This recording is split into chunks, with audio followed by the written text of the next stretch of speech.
The committee asked me to put some thoughts together about the Golden Knights. Try to tell the story of the Golden Knights in 15 minutes. I said it was impossible, especially for me, but I'll try. Who were the Golden Knights? What did they do? What they were about? One would need many hours indeed to do this. For everyone here tonight has 100 stories. Memories of the great benchmarks during the 21 years of competition. Stories of triumphs and defeats, of sacrifice and hard work, and of long days spent together in the school basement, on buses and trains, practice fields and hotels and college dorms around the country, in the North Armory, Jersey City Armory, the German Hall, Avenue C, Kane College, Valentine's, the Kelly Post. One could go on and on. Other places called Marinello's,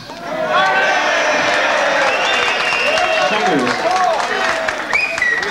places in Wildwood called Kelly's in the Garden State, Rutt's Hut between parades and Memorial Day, Union City on July 4th night. There were some crazy times, like the incredible Civil War fight on the train coming home from Miami in '57.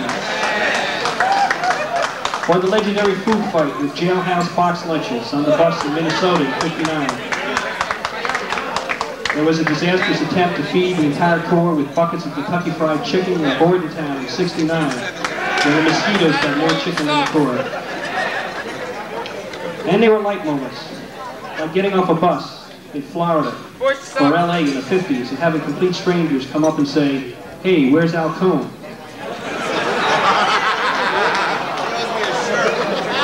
There were moments of brash cockiness, like the night the Corps first played the Grand Ballroom at the Waldorf Astoria. On the program with the Corps that night was Danny Kaye, whose rehearsals that afternoon were running late and therefore causing the Corps to delay its own rehearsal while Kaye polished his routine.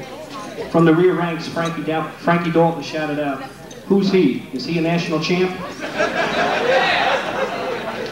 At the performance that evening, it was the Corps that brought the house down, not Danny Kaye. There were bittersweet moments. In 1957, a veteran of the Corps was kicked out of the line on the day of the American Legion Nationals in Atlantic City.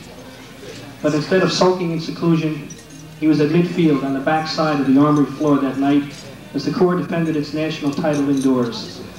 Every time the Corps turned away from the stands and headed backfield, they saw their fellow Golden Knight, clad in his Corps jacket, his fists clenched, exhorting his Corps onward. There were tears in his eyes. His name is Richie Paul. He's here tonight. His brother was the drum major. His father was a quartermaster. There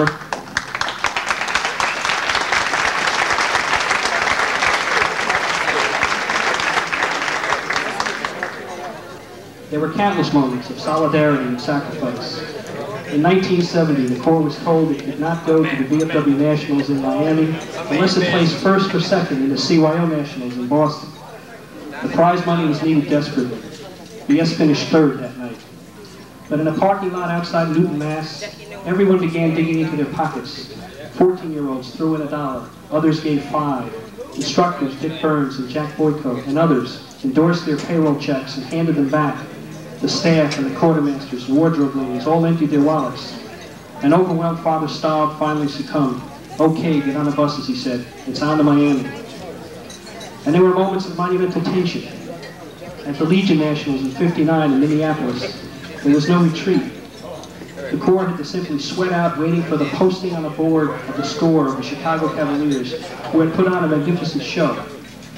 The official with the Cavaliers score slowly rounded the track in a Jeep, gradually ascended a ladder as he moved the name of every Corps one step down. He put his hand on the card in first place, the card that read simply BS. Then he slowly smiled, removed his hand, and slotted the Cavs card into second place. Those in the gold blouses roared. Those in the green walked silently away. At the '63 Legion Nationals in Miami, there was a retreat, but the tension was just as high. It was broken, though, just as the announcer was about to read the scores. After the crowd had fallen silent, a lone voice thundered from the upper stands, "Give it a sack and forget it." It was BS's 9th national title. It would be their last. There was a poignant, almost prophetic moment in 1969. H. Worth Ake, the writer for Drum Corps News, had come down on a Sunday afternoon rehearsal in November. As the Eastern columnist for the publication, his interest was understandable. Equally understandable was that his son, who accompanied him, would be interested in joining the Corps. Blessed Sacrament in 1969 had just logged another good year, a second in the World Open, a third in the Legion Nationals, a fifth in the VFW Finals, another dozen victories to go with more than 200 already won since 1952. What Mr. Ake saw, though, that day was not understandable to him. He seemed perplexed as he looked around the Blessed Sacrament schoolyard. His expression telegraphed his thoughts. This is the home of one of America's greatest corps. He eyed the graffiti, the bars on the windows, the chain on the door, the peeling paint. He was in the ravaged South Ward of post-riot Newark, where hard times prevailed. Descending to the school basement, he entered what was the Corps' headquarters, known for 20 years as the drum room. This 15 by 40 foot crevice was indeed headquarters. It was also the equipment room, the wardrobe room, the trophy room, the audition room, and yes, the drum room. What couldn't be stashed in the shelves above or stacked beneath the double set of uniforms was squeezed into a cabinet below. On the top floor, the color guard was doing close order on a splintered floor. Drummers were pounding on a worn lunch table. Horn players were scattered, some learning a new arrangement, others learning each other's names. That's how Novembers had become by then, when the membership came from Philadelphia, Bridgeport, Long Island, all over the New York City boroughs, the Jersey Shore, and all over the state. The four-man snare line, in fact, represented 4 states. Yet despite that geographical handicap, we're second to none.